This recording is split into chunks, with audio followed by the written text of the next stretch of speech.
Alright, thanks for checking out my video. Today I'm going to go through 1v1s and why they're important to play as a beginner to intermediate Fortnite player.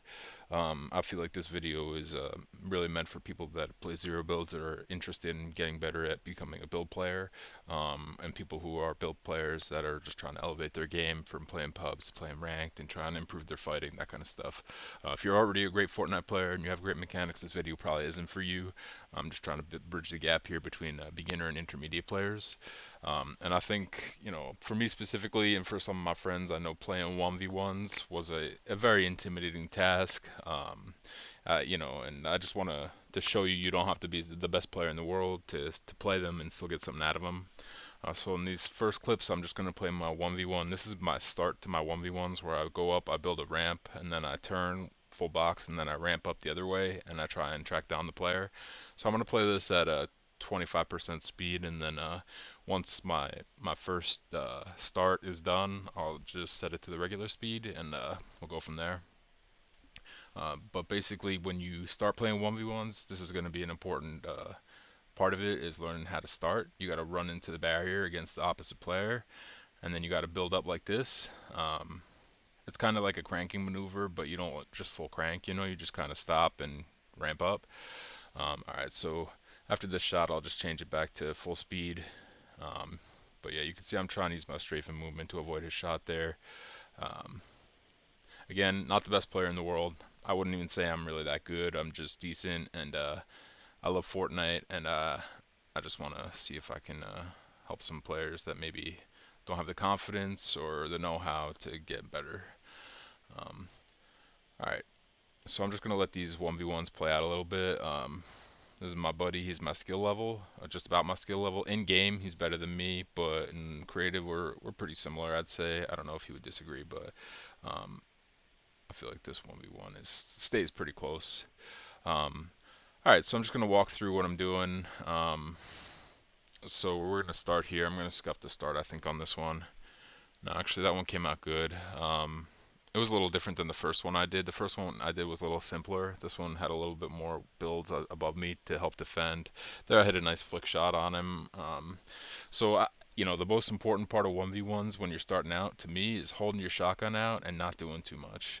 The other person could be building like, the craziest player in the world. Like, they could be looking like Kanata and just building like crazy, tarping everywhere. If you hold your shotgun out, you're still going to have a chance to kill them. Um, it's essential to know when to have your shotgun out versus when to hold your wall and stuff. And learning that, I'm going to try and help you learn that, but also that's stuff you just got to grind the game and you'll get better at in time. Um, like I know people say crosshair placement's really important. That's something I don't really focus on right now, as you probably could tell. But I do think it's something you get better at as you play, just grinding. So if you're in the if you know how to build a box, you know how to edit that kind of stuff, and you're starting to learn how to improve, you should you should throw in 1v1s into your routine. Um, I wouldn't maybe spend hours doing it, but maybe 10 minutes before you start playing, it'll help you immensely. Because you just fight. You fight the whole time. There's no looting. There's no nothing. There's no wasting time. You're just fighting. And getting this kind of practice is really essential. It's great to play against better players than you also, which will probably happen if you just queue up on Raiders, you know, public map. All right, so that was a few rounds of me and my buddy playing against each other. So now I want to show you what it'll likely look when you queue up against a rando, which is going to be like a little bit less enjoying, obviously. Like everything in Fortnite's going to be better if you have a friend, but if you don't, you could still have fun and play and get better. So this is me playing against a random dude. Turn the volume off here.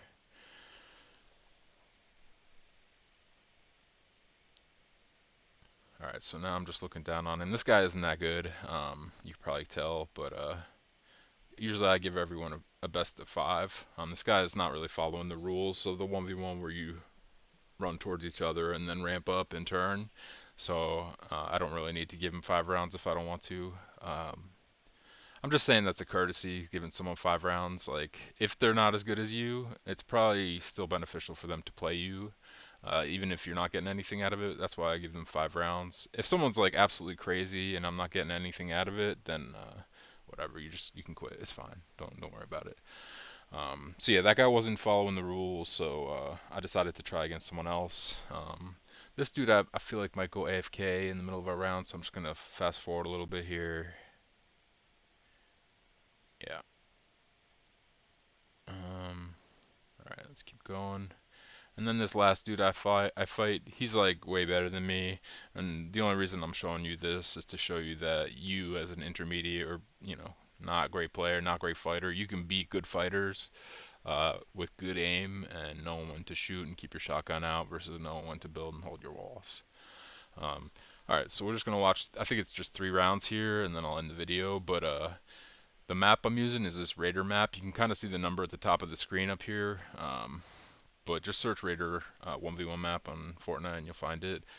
Set it to private to warm up. No one else will join your lobby, and then set it to public if you want to play against other people. Um, Typically, when I free build before I start playing, I set it to private so I'm not distracted with other people trying to kill me. And then after a few minutes, I'll go back and change it when I'm ready to fight. All right. So the guy's got height on me, which is pretty typical. Most guys are able to sprint on their start. Uh, when I sprint on my start, it generally doesn't go so well, so I still kind of do it the old school way. Um, Alright, so he's above me, which I'm used to. Most of the guys that I fight against are better than me in this, and they're usually above me. Um, but here we go. Tracking is also obviously vital. I lost him in that moment there when he went above me, and then I missed my pump. Um, but I got his weak metal wall there. He wasn't really locked in, I guess. All right, so he's got metal out, which is fine. I wouldn't use metal. I always use wood because I'm just trying to get better. I'm not trying to win these. I don't really care who wins these. I'm just trying to improve. You can see there I swapped to my grappler by accident. Just like being nervous playing against someone better. That happens to everybody. Um, so here we go. I feel like this one might be the best out of the three. For me, I got coned off rip, which is once again normal. Um, so I just use my better aim here and he quit. So yeah, if you have any questions about 1v1s or if you want to run some up with me, I'm on NA East, intermediate player. Thanks for watching the video.